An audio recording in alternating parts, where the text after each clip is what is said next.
Todos muy buenas tardes, bienvenidos al auditorio de la Casa de América. Soy Santiago Miralles, el director general de esta institución, y estamos encantados de poder abrir este cuarto encuentro anual de corresponsales y agregados de prensa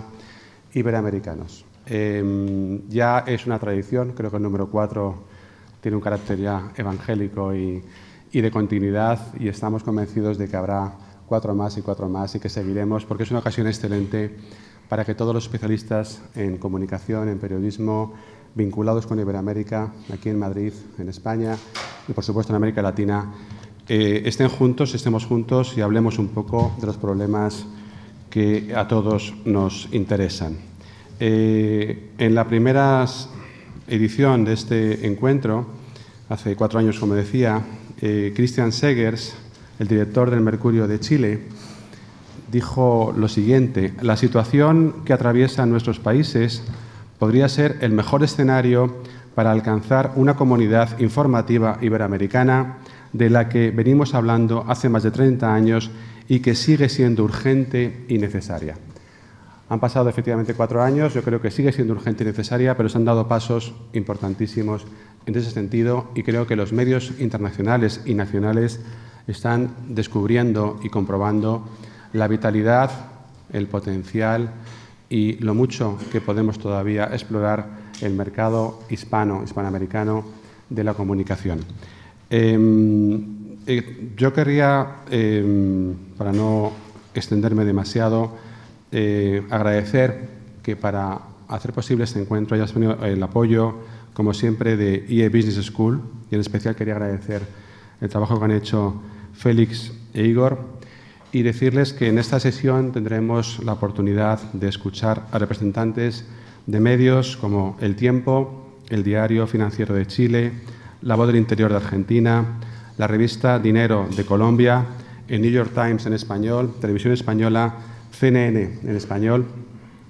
que realizan en sus zonas geográficas un trabajo imprescindible, sin el cual la comunidad hispanoparlante sería un poco menos comunidad, ya que en este mundo actual en que hay tanta sobreinformación o hay tanto obesinformación, no sé qué nombre tiene exactamente, le llaman algo así, es muy importante la labor del periodista como filtro, selección y criterio para los lectores, aunque a veces no sepamos bien dónde encontrar al lector, si en el medio digital, en el medio en papel, en el medio audiovisual o en algún medio que todavía le podamos seguir captando. Yo confío en que estas horas que pasaremos juntos ayuden para profundizar en la reflexión sobre la labor del periodista en el mundo hispanoparlante, y que saquen de aquí alguna enseñanza y, por supuesto, alguna idea que sea de provecho para todos. Así que, sin más, una vez más a todos, gracias por estar aquí. Espero que sea una jornada interesante. Y paso la palabra a don Roberto Pombo, director del Tiempo de Colombia. Adelante.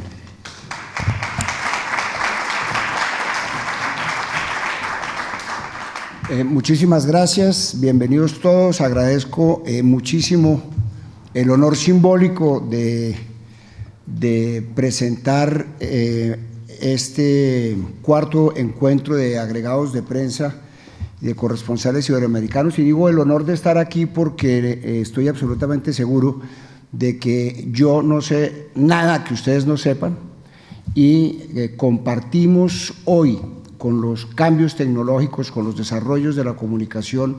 algo que nos une mucho, que es la ignorancia. Es decir, todos estamos de acuerdo en que no sabemos muy bien qué es lo que va a pasar con la comunicación. Sabemos que estamos en una revolución, sabemos que estamos en un tránsito, pero todavía no sabemos bien cuáles van a ser la forma final de los medios, cuáles serán los medios viables desde el punto de vista económico, qué tantos sobrevivirán cierto tipo de medios de comunicación y quiénes los sobrevivirán y de qué manera y en qué condiciones. De manera que aquí lo que hacemos, por fortuna, cada vez con más frecuencia, es reflexiones sobre lo que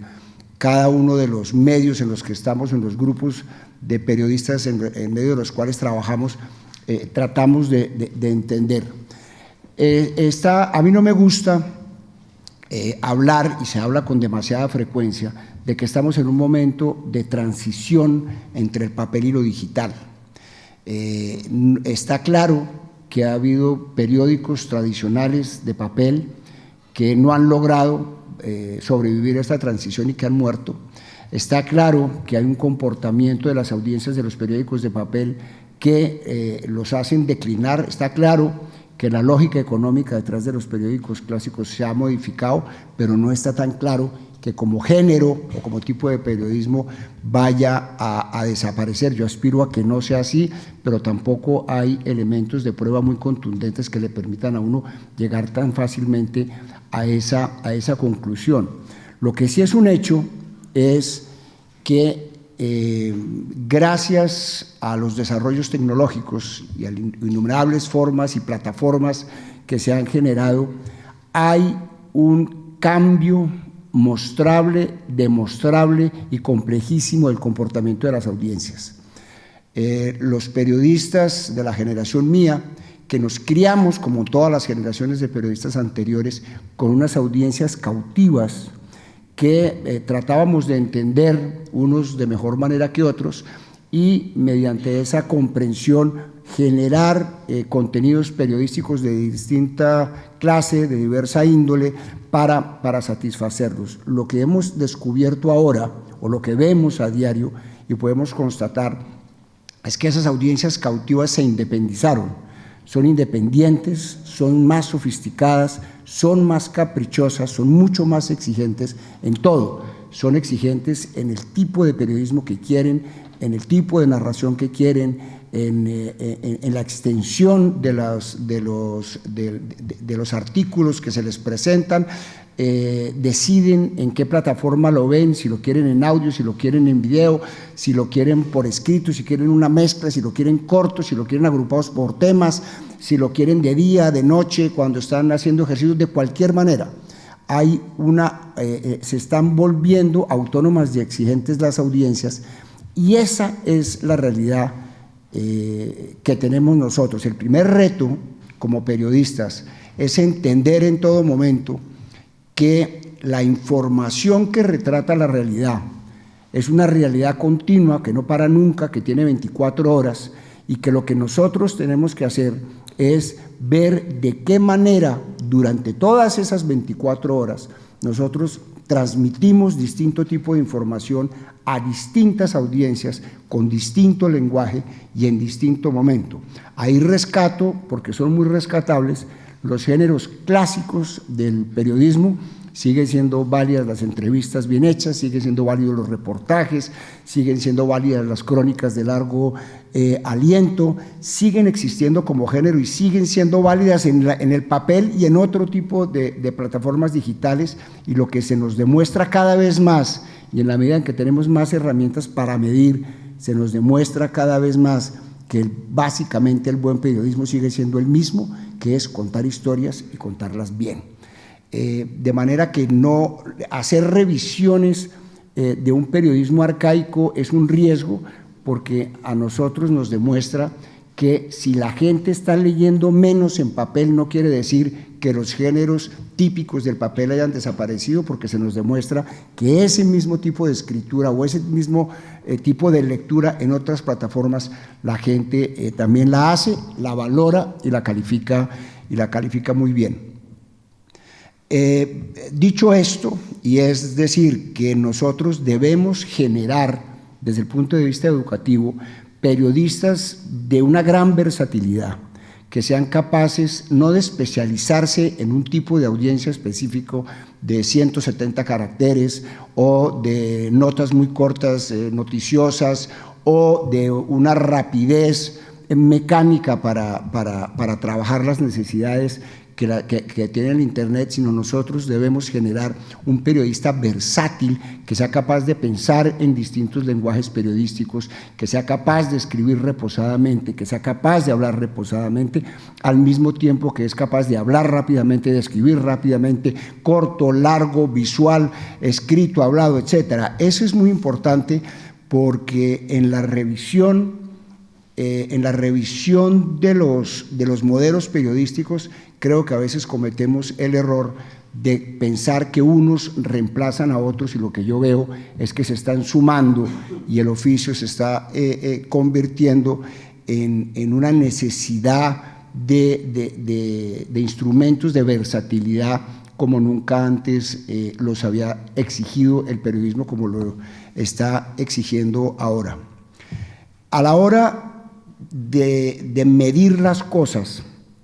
surgen una cantidad de asuntos interesantísimos donde yo creo que están los retos que puede tener el periodismo hispano, que es cómo se detectan las comunidades, cómo se detectan los grupos de intereses. Nosotros hemos pasado de una ecuación que es la ecuación histórica de cuantos más usuarios tenga yo, mejor, porque si yo tengo un público más grande yo puedo cobrar más. Y eso ha dejado de ser cierto, porque volúmenes enormes de usuarios de una página, por ejemplo, medida por clics, no necesariamente significa ingresos de esa misma magnitud que garanticen la sostenibilidad de un medio. Las herramientas maravillosas de medición que se han descubierto ahora lo que nos ha permitido es tratar de descubrir dentro de ese océano abstracto de audiencias que tienen las plataformas digitales, grupos específicos de interés de todo orden, desde las personas que no quieren sino leer algo, informarse en la superficie, la gente que quiere ir más a fondo, la gente que tiene intereses comunes sobre temas, la gente que tiene intereses comunes sobre comportamientos, la gente que tiene intereses comunes de un orden enorme. Esa particularización de la gente, la información de la data que nos lleva a conclusiones casi que con caras de quiénes son nuestras audiencias, nos va a permitir a nosotros poder elaborar mensajes periodísticos mucho más sofisticados, mucho más profundos y mucho más dirigidos a grupos de interés particular. Porque lo único que une a millones de personas, usuarios de una página web, es la velocidad del clic, y eso no es nada, eso es una actitud, una necesidad informativa de la época, pero eso no me está determinando cuáles son los intereses de conocimiento y los intereses informativos que tienen esas personas. Y digo esto porque en el periodismo hispano, nosotros, muchos lo hemos intentado y muy pocos han logrado, desde las épocas de las ediciones impresas en otros lugares distintos del sitio donde está originalmente un periódico o una revista, en parte por costos. Hacer un periódico colombiano para Madrid, una versión del periódico El Tiempo para Madrid, que lo intentamos hacer muchas veces, fracasamos con total éxito por las dificultades logísticas para hacer eso, económicas, pero también porque no había una sofisticación muy grande de la diáspora. La gente que vivía afuera tenía unos intereses distintos que los intereses de los lectores originales de estos medios, y ejemplos como los del New York Times o una gran cantidad de periódicos que logran hacer versiones en su lengua en otros sitios, muy pocos hispanos lo hemos logrado. Que yo conozca, el País ha sido un ejemplo trabajado con las uñas, con un éxito relativo. Pero con la tecnología actual, yo creo que se puede abrir el camino de una manera eficiente. Ya el espacio físico y las dificultades de la distancia se acabaron, y creo que el esfuerzo que nosotros debemos hacer como hispanos es tratar de utilizar las herramientas que nos dan para identificar, repito, estos grupos de intereses, estos grupos de personas que están en distintos sitios, para tratar nosotros de generar un lenguaje novedoso, con una actitud periodística profunda y seria, material periodístico que nos unifique como cultura dentro de lo que es unificable como cultura, hablando de la cultura hispana o hispanoamericana, que tiene dentro de ese gran paquete pues unas diferencias culturales y particulares muy grandes. Y lo que sí es un hecho es que nuestros usuarios potenciales, la gente que ha salido de nuestros países, que vive en otros sitios, que eventualmente ya han pasado generaciones fuera, han logrado un grado de sofisticación muchísimo mayor que del que se podía pensar hace 20, 30 o 40 años, y la retroalimentación con los mecanismos de doble vía que tienen los sistemas digitales servirán seguro para establecer unos terrenos de cultura muy profundos, mucho más allá del simple idioma comprensible entre personas que hablan la misma lengua. Esto simplemente para poner un tema de discusión que sé que ustedes lo van a tratar después. Y el otro reto, que no es específicamente del periodismo hispano, sino del periodismo en general, es la exigencia enorme, muchísimo más grande que antes, de verificar la información que se publica en todas las plataformas en las que el periodismo se mueve hoy. Las exigencias, la rapidez, la competencia por la velocidad y por la rapidez, y sobre todo la facilidad que hay para pescar información en el mundo infinito de Internet, tienen unos riesgos grandísimos para los periodistas, y los mecanismos de verificar información que son más fuertes y más sofisticados, puesto que los riesgos son mayores, también son mucho más complejos, porque todas las decisiones tienen que ser tomadas en la mayoría de los casos en unas fracciones de tiempo, unos tiempos muy inferiores a los que tradicionalmente requieren para verificar una información seria y sosegada. Yo creo que de la suma de todo lo que hemos hablado, lenguajes periodísticos serios, antiguos y modernos, periodismo serio, historias bien contadas, atención de las audiencias múltiples, independientes, sofisticadas y caprichosas, y una seriedad absoluta en términos de la valoración, evaluación y control sobre la calidad de información, yo creo que nos permiten a nosotros, en medio de esta revolución, en medio de estas dificultades, porque estamos en un evidente momento de transición, hacer un periodismo que nos permita no solo sobreaguar, sino destacarnos como periodistas en términos generales y como periodistas hispanos